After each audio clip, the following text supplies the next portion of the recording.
मैं सुन रहा था आज बहुत ब्रेव और परसिस्टेंट लोग हैं जिन्होंने जाके ये एक्शन आज किया है। मैं उनकी चांट सुन रहा था, वो कह रहे थे कि सीईओ इस्तीफ़ा दो।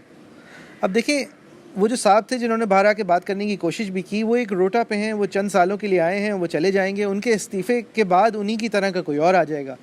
मसला उस सीईओ का नहीं है, मसला इस निज़ाम का है, और मसला लैक ऑफ अकाउंटेबिलिटी का है।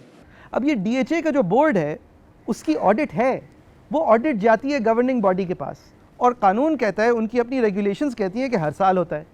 लिहाजा ये जो लोग मांग रहे हैं ये एक इंडिपेंडेंट ऑडिट मांगे, क्योंकि हम समझ रहे हैं अगर कि ये इंडिपेंडेंट नहीं हुई ऑडिट, उस इंडिपेंडेंट ऑडिट के अलावा जो आज तक ऑडिट सालाना ज़रूर हुई होंगी क्योंकि कानूनी फ़र्ज़ है, उसकी रिलीज़ मांगें।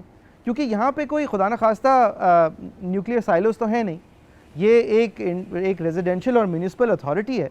इसके फिगर्स रिलीज़ होने से शफाफियत ही आएगी, कोई खुदा न खास्ता कोई ख़तरा तो नहीं क्रिएट हो सकता, या फिर कोई साजिश का बेसिस तो नहीं बन सकता इसमें।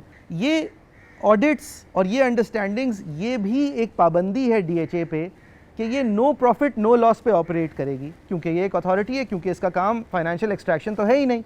इसी तरह एक कैंटोनमेंट बोर्ड प्रॉफिट नहीं जनरेट कर सकता। एक अथॉरिटी है, उसका काम है कि जो पैसा निकले वो लगे। देखें, ये एक बहुत अच्छा सवाल है, और वो इसलिए कि इसका नाम टैक्स देने से एक चीज़ टैक्स नहीं बन जाती। डीएचए को टैक्स करने की इजाज़त ही नहीं है। उनके रेगुलेशंस में उनके पैसे बनाने के तरीक़े जो हैं वो लिस्टेड हैं कि वो ट्रांसफ़र फ़ी लेंगे, वो अमेलगमेशन फ़ी लेंगे, वो दीगर चीज़ों की फ़ीस लेंगे आपसे। इसी तरह क्लिफ्टन कैंटोनमेंट को जो जनरल पावर ऑफ, जो सारी कैंटोनमेंट्स के पास जनरल पावर ऑफ टैक्सेशन है, वो प्रॉपर्टी के हिसाब से टैक्सेशन है, या फिर वो आपका उस कैंटोनमेंट में फुटप्रिंट के हिसाब से टैक्सेशन है। तो नाम तो इसका टैक्स है, लेकिन ये दर हकीकत एक फ़ीस है। फ़र्क ये होता है कि एक फ़ीस में क्विड प्रो को होता है, यानी कि आप जब देते हैं तो आपको कुछ मिल भी रहा होता है। जो जनरल पावर ऑफ टैक्सेशन रियासत के पास होती है कि वो आपकी प्रॉपर्टी के ऊपर, आपकी हेल्ड करंट प्रॉपर्टी, पैसे या ज़मीन के ऊपर एक एक्सट्रैक्शन करे, उससे एक कर्टेलमेंट करे उसकी, कि आपके पास अगर 100 रुपये हैं तो उसमें से 10 रुपये रियासत लेगी।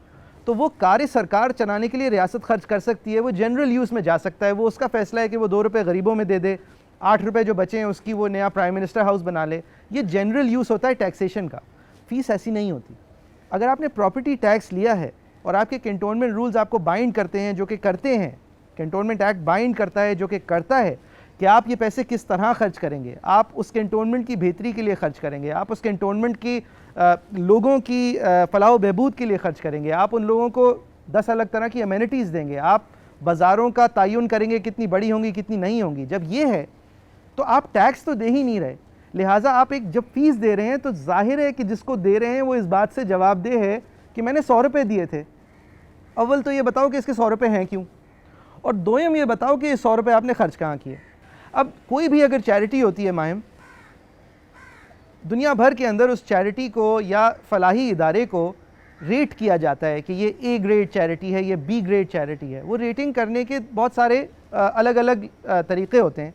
काम कितना कर रही है, काम में शफाफियत कितनी है, कितने लोगों की मदद कर रही है। लेकिन एक जो बुनियादी रेटिंग का मकसद होता है और तरीक़ा होता है वो ये होता है कि आपने अगर 100 रुपये कलेक्ट किए तो इंतज़ाम पे कितने खर्च किए और फलाह पे कितने खर्च किए, आपकी एडमिनिस्ट्रेटिव कॉस्ट कितनी है।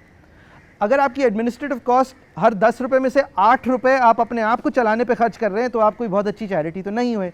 लिहाजा इस हद तक तो सबको पता होना चाहिए कि अथॉरिटी जो है और बोर्ड जो है वो अपने आप को चलाने में कितना खर्चा कर रहा है और आपके ऊपर आपसे जमा करदा पैसे कितने लगा रहा है। क्योंकि अगर मैंने 100 रुपये दिए हैं और उसका क्विड प्रो को, यानी जवाब में जो मुझे मिलना है, उसके 80 रुपये इन लोगों की तनख्वाहों पर ही निकल जाएँ, तो फिर वो 20 रुपये बाकी जो बचे हैं वो जवाज़ नहीं बनता मुझसे पूरे 100 रुपये लेने का।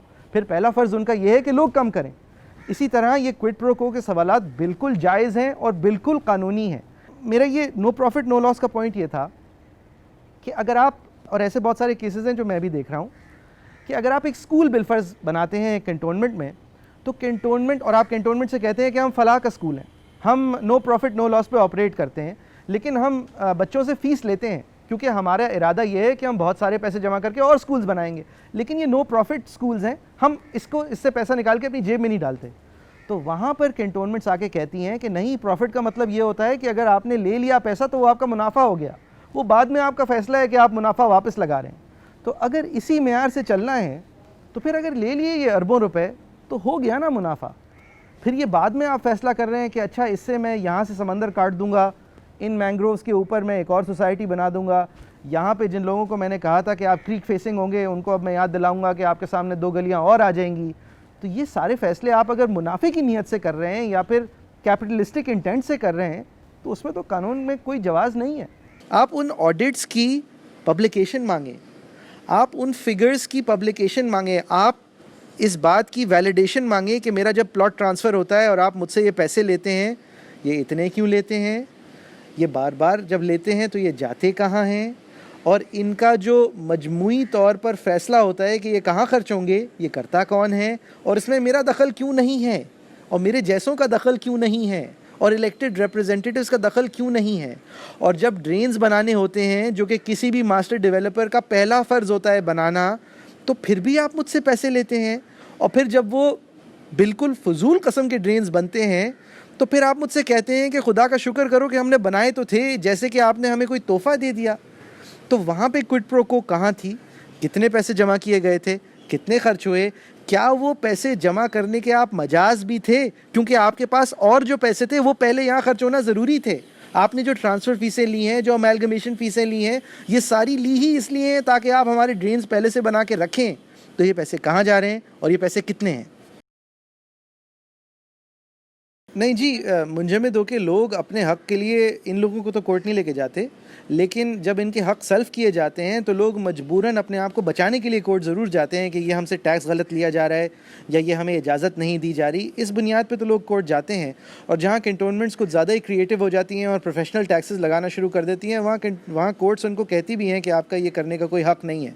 बल्कि मुझे फुल डिस्क्लोजर दे देना चाहिए, मैं इसका पूरे सच का जवाब नहीं दे रहा, लेकिन कम्प्लिसिटी भी है, ख़ुदगर्ज़ी भी है, लेकिन सबसे ज़्यादा जिसको आप चैलेंज करने जा रहे हैं वो बहुत ज़्यादा ताकतवर है। देखिए, तारीख़ ये कहती है कि जिन लोगों के पास इतनी ताकत हो और इतनी लैक ऑफ अकाउंटेबिलिटी के साथ हो, वो ख़ुद तो कुछ नहीं करते। लिहाजा डायरेक्शन वफाकी हुकूमत की तरफ होनी चाहिए कि वो इन हाउसिंग अथॉरिटीज़ को हाउसिंग अथॉरिटीज़ की तरह ऑपरेट करने पे फ़र्ज़ बनाएं, उनका अकाउंटेबिलिटी उनकी करें, ट्रांसपेरेंसी हो, और जहाँ जहाँ कैंटोनमेंट्स का अब जवाज़ या कभी भी जवाज़ नहीं था उनको वफाकी हुकूमत वापस अपने सुपुर्द करे और फिर फ़ैसला करे कि इनको अब सूबों के थ्रू रन करना है, या अगर सिंध हुकूमत से वैसे ही एलर्जी अगर चलती है तो फिर ख़ुद चला लें, लेकिन एक सिविलियन सेटअप की तरह चलाएं।